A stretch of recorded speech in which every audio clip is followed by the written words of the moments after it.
Ladies and gentlemen, I feel privileged to expose the following lecture. Are we really living in the end times?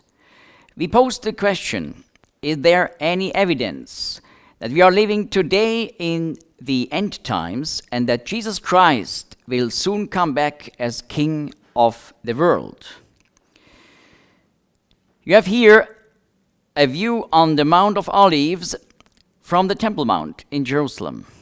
According to Zechariah 14, verse 3, Jesus Christ will appear in the end times on this hill as Messiah and King of the world. Are we living in this period of time? Before answering this question, we should exactly define the meaning of the term end times. It is like in music. It's a theme with many variations. For example, in Ezekiel 38, verse 8, the end times are called in the latter years. In Daniel 8:23, in the latter time. In Hosea 3, verse 5, in the latter days. And also a very typical term for the end times, for example, in Joel 4, verse 1, in those days and in that time. In Matthew 24, verse 3, you find the term the end of the age in the Sermon of the Lord on the Mount of Olives. 2 Timothy 3, verse 1, in the last days. And in 1 John 2, 18, the last hour. There are still more terms, more variations, but we can say that all these expressions hint to the time when Messiah will come in order to reign over the whole world. Now, I used again a very most important term of biblical prophecy, the Messiah. Who is Messiah? The Messiah is the Savior of the world that God promised to send for humanity. But there are two different presentations of Messiah in the Old Testament.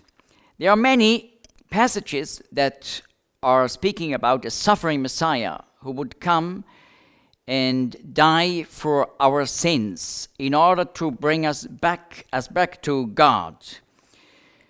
The righteous one should suffer for the unrighteous people. So, for example, in Psalm 22, Isaiah 53, passages that already the old rabbis, the rabbis of antiquity, applied to the Messiah. And you have in the Old Testament also other passages that are speaking about a triumphing Messiah who would come and come no more as a suffering, humble servant, but as the King of Kings and Lord of Lords, who should introduce righteousness into this world of chaos. So, how is it possible to bring together these two totally different presentations of the same person? Because the biblical prophecy is clear that there are not two messiahs, but only one. The clue is the following fact. There are two comings of Messiah. The first time, and you can prove it by the text of the Old Testament, that Messiah should come first as the suffering Messiah, who resolved the fundamental problem of humanity in the presence of God, the problem of our sin. But the prophets told that a long time later, the Messiah will come a second time as the triumphing Messiah.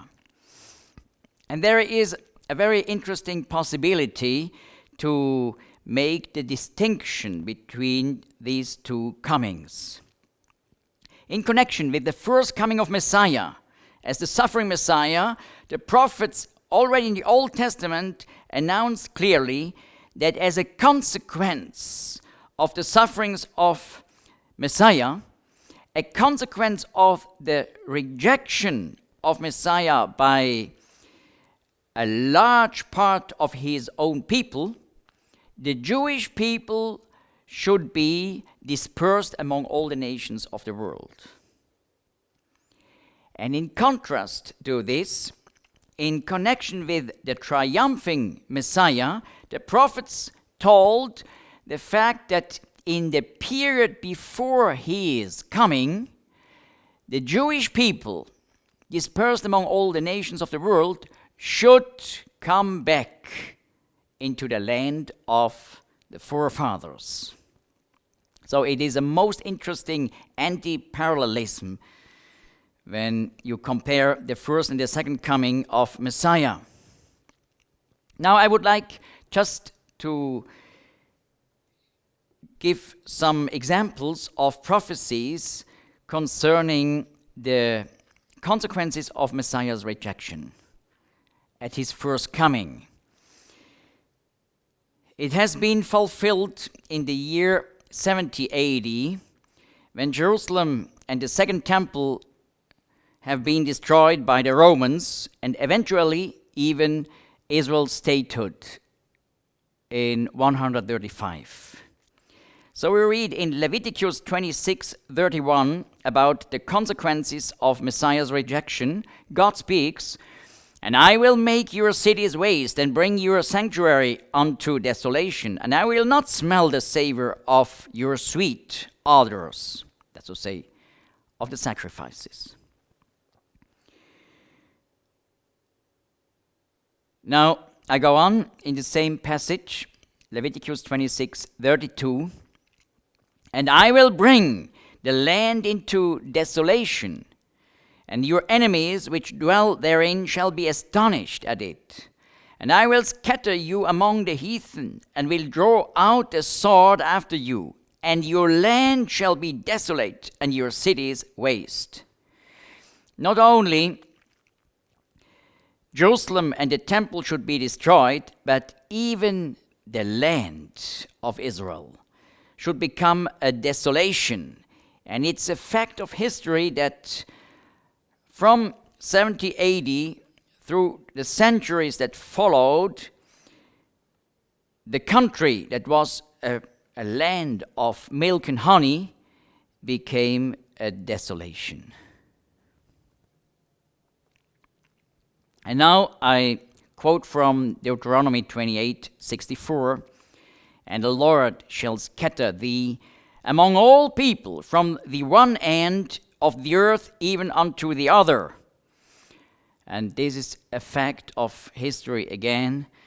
Since 70 AD, the Jewish people has been dispersed amongst all the nations of the world, over all the continents of the world. I come back to the passage already quoted in Leviticus 26, and now again verse 33.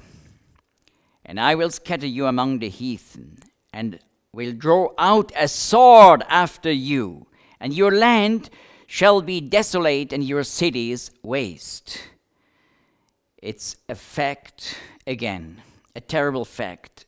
Since 70 AD up to the 20th century, about 13 million Jews lost their lives. What the Nazis did in the 20th century was just the end, the terrible end of a history of centuries since 70 AD. The Jews always hated and persecuted throughout history. Now we have seen between the first and the second coming of Messiah, there should be a long period of time. But the question here arises. Why such a long period between the two comings? What is the deep sense of this period in between? Now, this we can answer by Isaiah 49:6, when God, around 700 BC, said to Messiah through the prophet, I will also give thee for a light to the Gentiles, that thou mayest be my salvation unto the end of the earth. So, the Messiah should be proclaimed to the Gentile people, even to the end of the earth.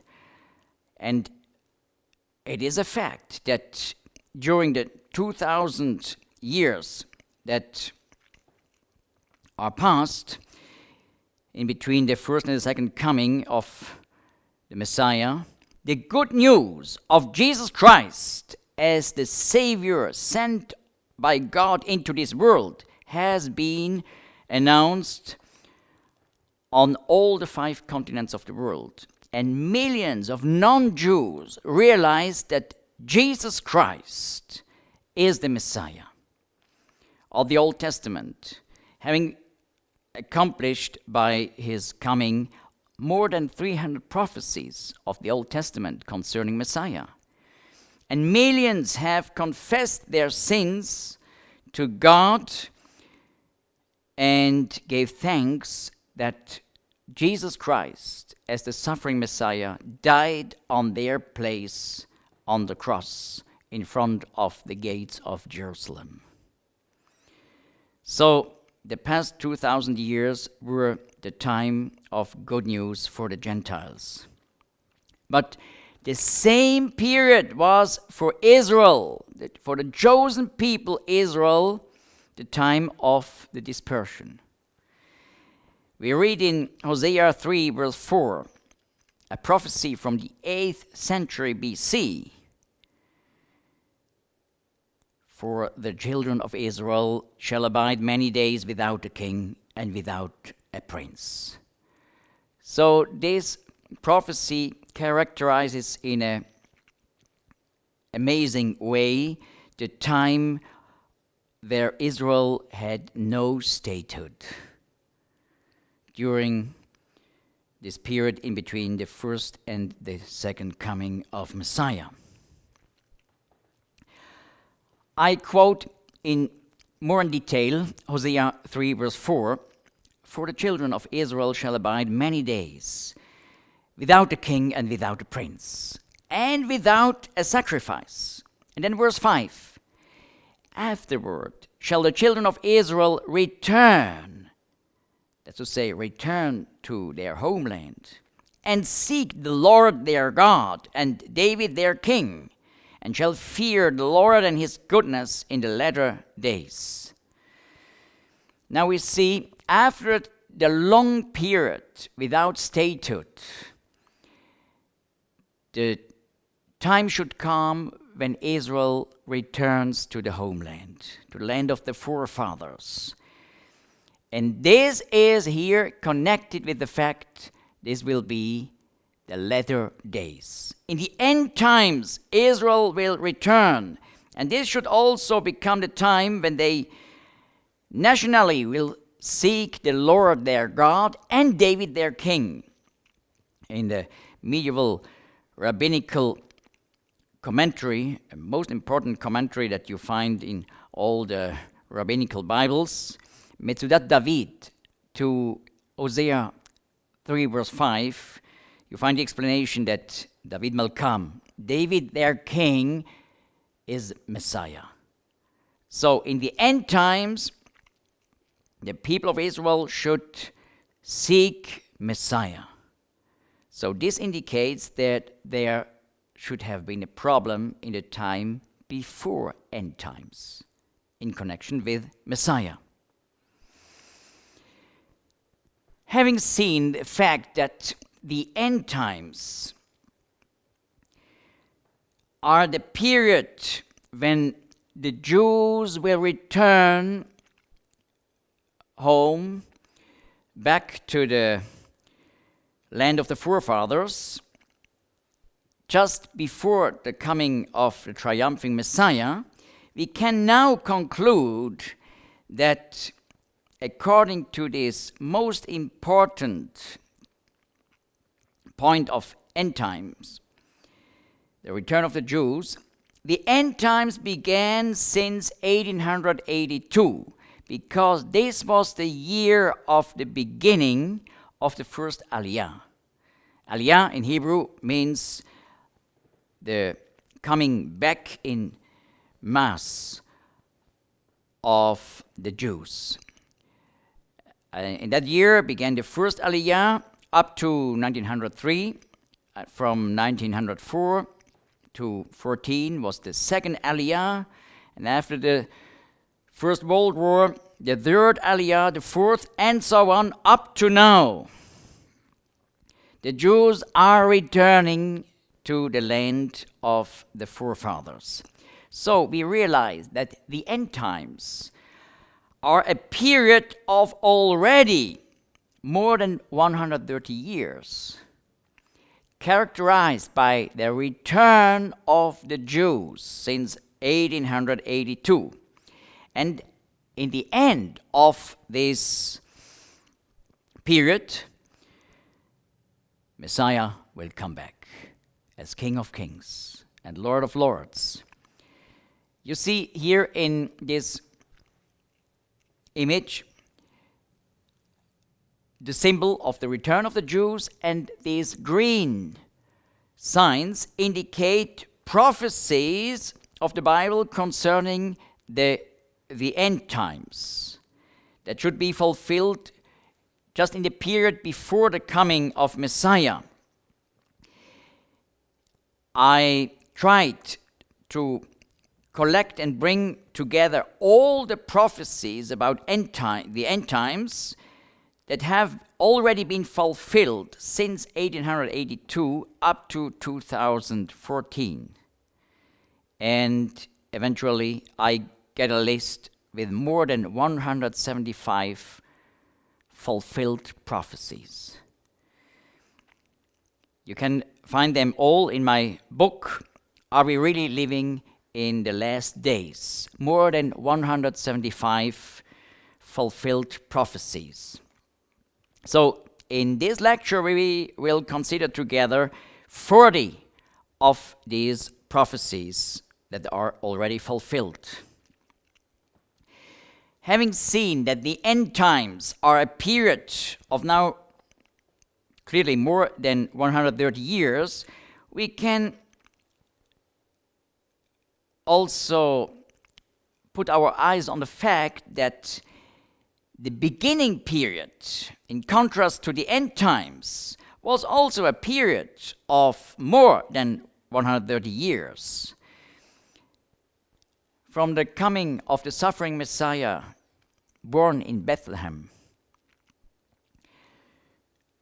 more than 2,000 years ago, prophecies about the Messiah have been fulfilled during his life and by his death.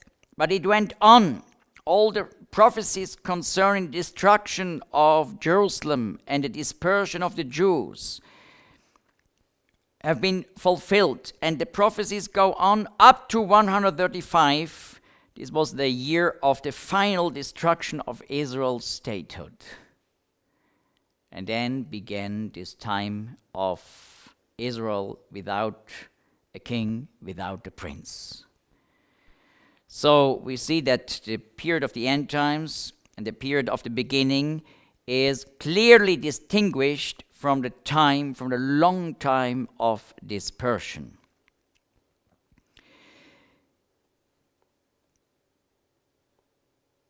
Now we shall consider 40 fulfilled prophecies. The first point I already explained, the return of the Jews, 1882 to 2014. We read, for example, but there are many other prophecies with the same content, in Ezekiel 36:24. written in the 6th century before Christ, God is speaking, "For I will take you from among the nations and gather you out of all countries, and will bring you into your own land." So we are witnesses in our time of the fact that about 3 million Jews returned out of all the 5 continents from about 130 different countries to the homeland, the land of the forefathers.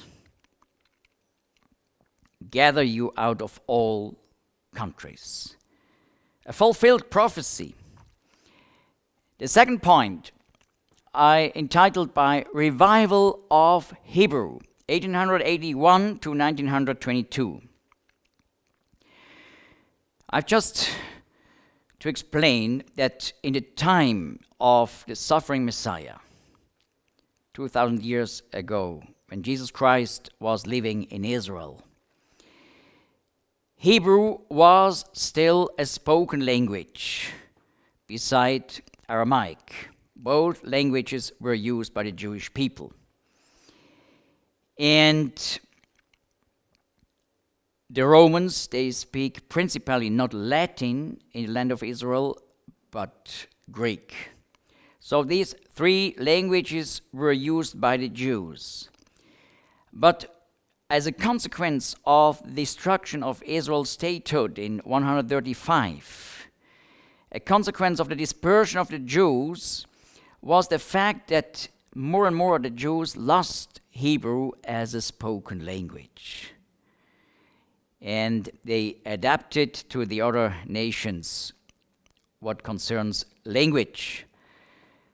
But when you read Isaiah 19, a chapter about the end times, especially in connection with Egypt, you find an interesting verse, because speaking already of the end times and the time when Messiah will be here present as King of kings on earth, we read in verse 18, "In that day shall even 5 cities in the land of Egypt speak the language of Canaan." Now, the language of Canaan means Hebrew. But Hebrew was maybe since around 400 AD no more a spoken language. It became a dead language like Latin. Hebrew was just used in the synagogues for the reading of the Bible, the Torah, and for the prayers cited from the prayer books, and for some very learned discussions of rabbis, but no more used in daily life. But here we read in the end times, Hebrew will be a spoken language, even when Messiah will be here, not only in Israel, but also in 5 cities in the land of Egypt. So, you could know that Hebrew should be again a spoken language in the last days. But never we saw in world history a language that was dead and became alive after 1,000 years or more. Never. But Eliezer ben Yehuda, he lived from 1858 to 1922. He was one of the first Jews who came by the first Aliyah to the land of the forefathers. And he was convinced, coming from Eastern Europe, in Israel, in the land of Israel, the Jews should no more speak Yiddish or Russian or French or what else language, but again the language of the prophets. And so he edited a journal in Hebrew in order to teach the Jews in the land at that time still called Palestine. He tried to teach the Jews in Palestine how to speak Hebrew today. And he invented new words, if possible, out of the structure of the Hebrew language in order to speak about things of modern life. And he even wrote a dictionary of many, many volumes to introduce Hebrew as an again spoken modern language. And he succeeded. In the years of after his death, Hebrew became really again a spoken language in Palestine. He also taught at school Hebrew, but this was not the pleasure of the Orthodox Jews coming from Eastern Europe, characterized by their black clothes.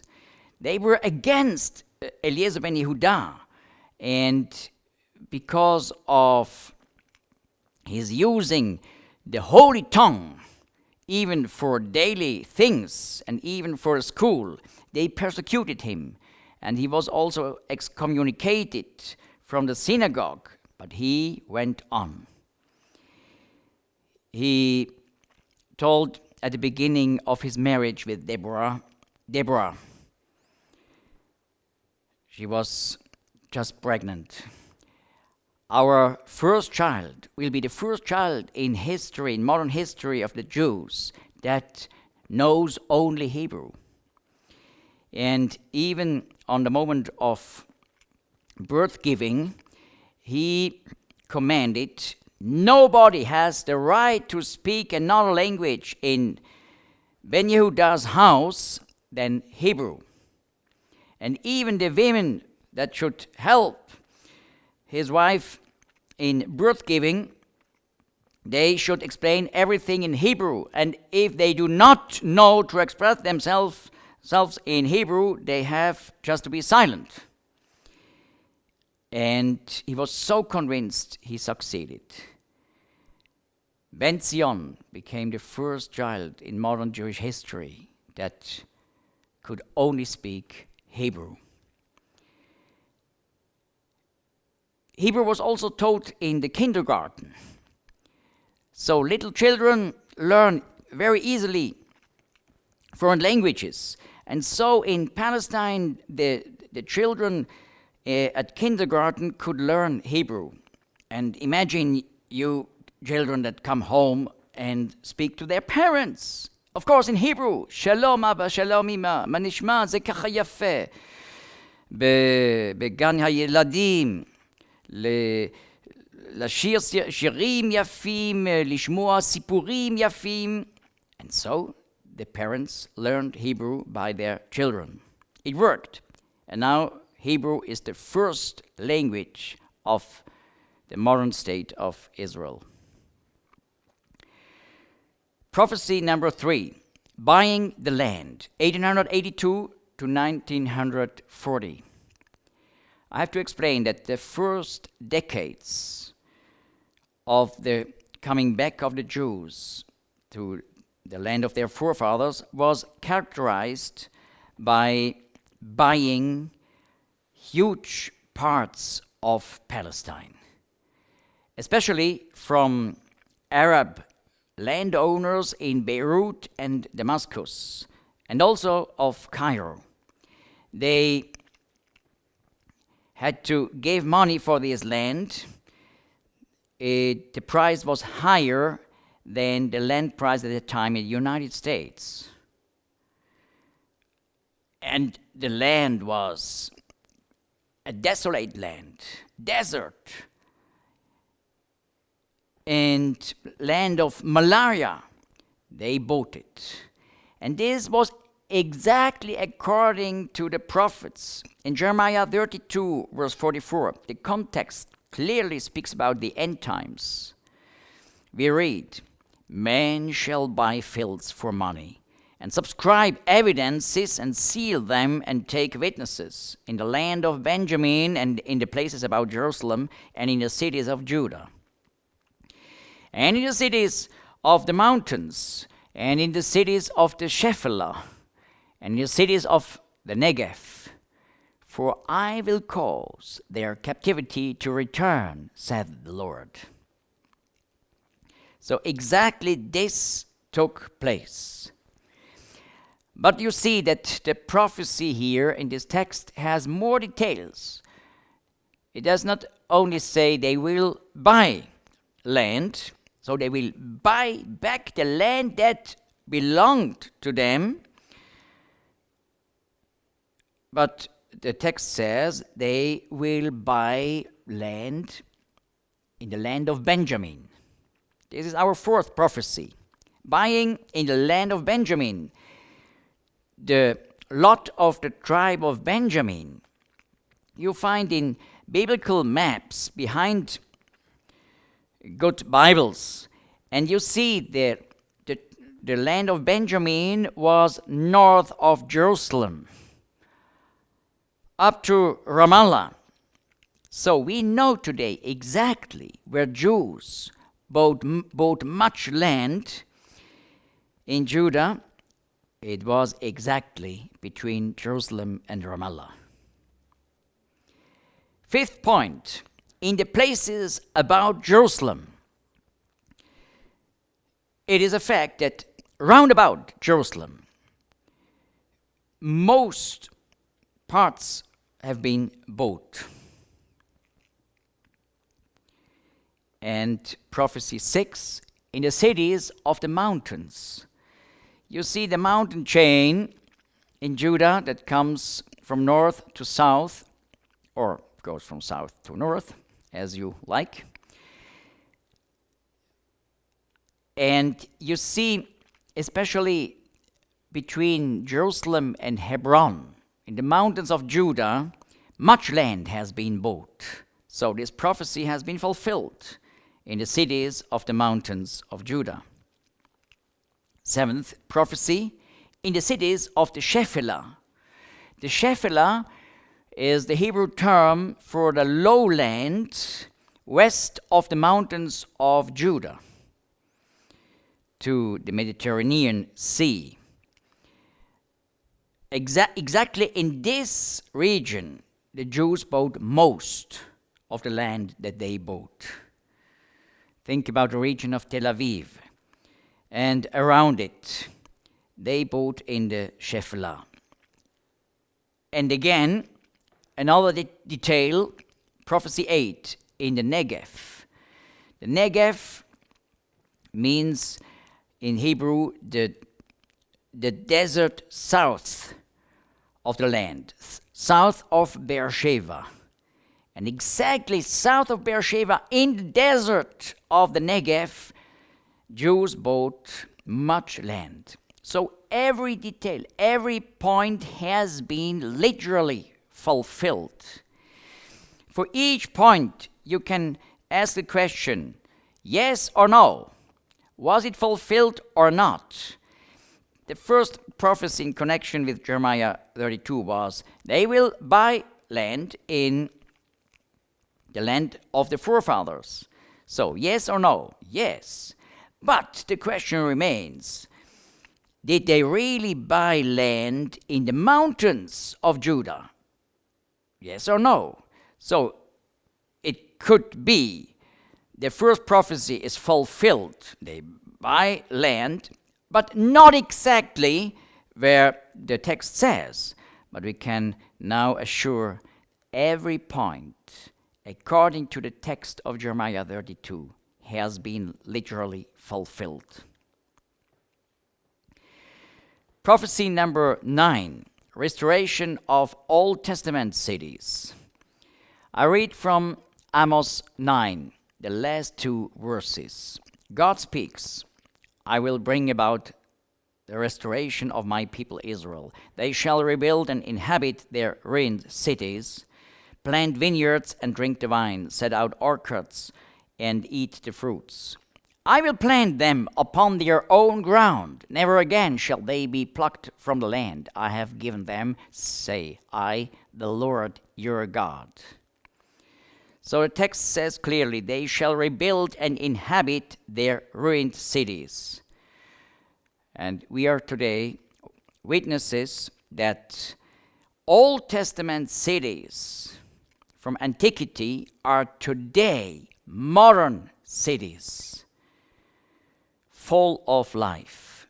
So the prophecy number 9, restoration of Old Testament cities, has been clearly fulfilled. But there are more details in this same text. 10, vineyards and vine. We read, they shall plant vineyards and drink the wine. A superficial Bible reader would think, well, they come back, will rebuild cities, and they will plant some vineyards. But I have to say that when God says a detail in His Word, He never uses too much words. Every word, every expression, every sentence has a deep meaning, and it's the case also here. Think about the fact that in the Old Testament, in connection with Israeli agriculture, vineyards and vine played an important role. And you have many texts that speak about vineyards and wine. It's the same in the New Testament. Many parables of the Lord, for example, speak about these agricultural facts. But think about the time after the destruction of Jewish statehood. The Romans destroyed everything. But later, just some years after the death of Muhammad, his followers, Muslims from the Arabian Peninsula, came to the north and conquered one region after the others. Already in 638, they entered Jerusalem and made of Jerusalem a Muslim city, and they made of the land of Israel a Muslim country. And because, according to the Quran, it is forbidden for a Muslim to drink wine, the consequence was a huge destruction of agriculture life in connection with vineyards and wine in Palestine. But at the end of the 19th century, when the Jews came back, at that time principally from Russia, they realized, many of them were academics, we have to become now specialists of agriculture. And they founded kibbutzim and moshavim and so on in order to make agriculture. But they asked themselves, what to do with this country. At that time, Baron de Rothschild from France, from Bordeaux, a specialist for the Bordeaux wine, told them, bring vineyards, plant vineyards from France in the land. This soil is exactly what you need for this kind of agriculture. And so they brought vineyards from France to Palestine, and they tried to build up an agriculture of vine and vineyards. By that time, it was a time where all the vineyards in France had been destroyed by a little animal. And this kind of catastrophe came also to Palestine at that time and destroyed these first trials of this kind of agriculture. But later on, they recommenced, having brought vineyards from California principally, also from Germany, but especially from California, and they they tried again to do that work, and this time it really worked. And Israel up to now has received many gold medals for wine of highest quality on world level. And so this became a very important part of modern Israeli agriculture. Plant vineyards and drink the wine. 11. Orchards and fruits. The text speaks not only about vineyards.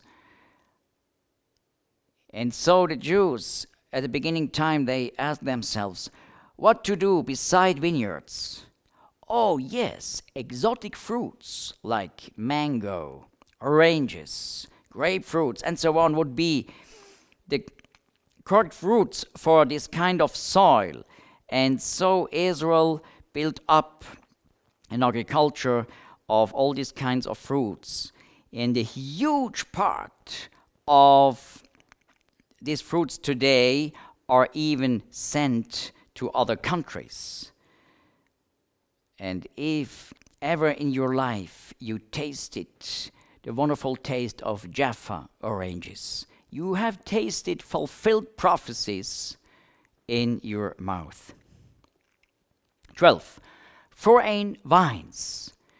An interesting passage in Isaiah 17, verse 10. The first verses in this chapter speak about prophecies that have been fulfilled already in the time of Isaiah in connection with Damascus. But then in the text you see that the prophet goes up to the end times. And in connection with that time, we read, because thou hast forgotten the God of thy salvation, and hast not been mindful of the rock of thy strength, and therefore shalt thou plant pleasant plants, and shalt set it with strange slips. It was a strange prophecy at the time of Isaiah. Why shall they set the land with strange slips? Now we understand today, because when the Russian Jews came, they realized, what can we do? What kind of agriculture can we do? And there were no good wines and vineyards in Palestine, so they had to bring vineyards from France and later on from California and from Germany. So this has been wonderfully fulfilled. But look at this text. 13th prophecy, atheism and socialism. The text is very interesting because God says, because thou hast forgotten the God of thy salvation, and hast not been mindful of the rock of thy strength. This was the reason they did this kind of agriculture. It is a fact that a huge part of the thousands of Jews that came from Russia from 1882 onwards were atheists and agnostics, socialists, that did not try to fulfill biblical prophecy, but for them it was important to find a solution of the Jewish question. A homeland for the Jews that are always persecuted and hated in all the world. So they came back to the country of their forefathers, and they tried, what can we do that is just good for the Jewish people? But for a huge part of them, it was not a question connected to the God of the Bible. And so they had socialistic thoughts. And God says, because thou hast forgotten the God of thy salvation, therefore shalt thou plant pleasant plants, and shalt set it with strange slips. Let's go on. Seeing that man fulfills biblical prophecy even if he has no connection to the Bible and to the God of Abraham, Isaac, and Jacob. Prophecy number 14, the desert shall blossom. We come back to Ezekiel 36, where we have already read verse 24, speaking about the returning of the Jews back to their homeland. And now in verse 34 we read, and the desolate land shall be tilled, whereas it lay desolate, in the sight of all that passed by. And they shall say, this land that was desolate is become like the Garden of Eden, and the waste and desolate and ruined cities are become fenced and are inhabited. It is a fact that the desolate land became, since 1882 up to now, a wonderful garden. About 240 million trees have been planted in order even to change the climate. And the Israeli agriculture has such a huge impact that they are producing in this so small country 1 billion flowers to be sold. And a huge part is now also sent to other countries. When I once spoke about this subject in the Netherlands, which is a land of flowers, I said, you are not the only one. Because now Israel is also a land of flower that sends flower to the whole world, where they like Israeli flowers.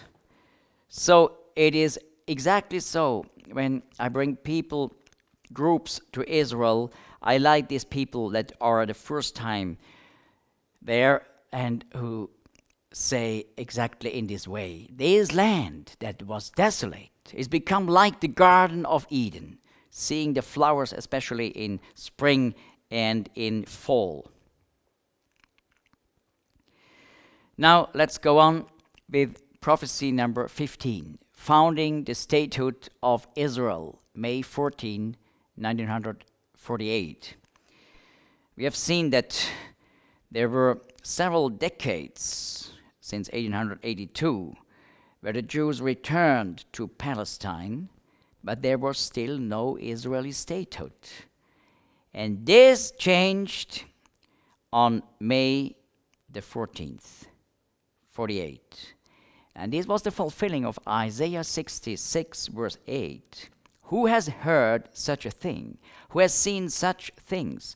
Can a land be born in one day? Can a nation be brought forth all at once?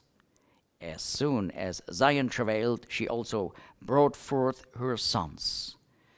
So this took place, that in one day the land of Israel has been born. And after nearly 2,000 years, characterized by no prince, no kings, Israel became again a nation, having modern statehood.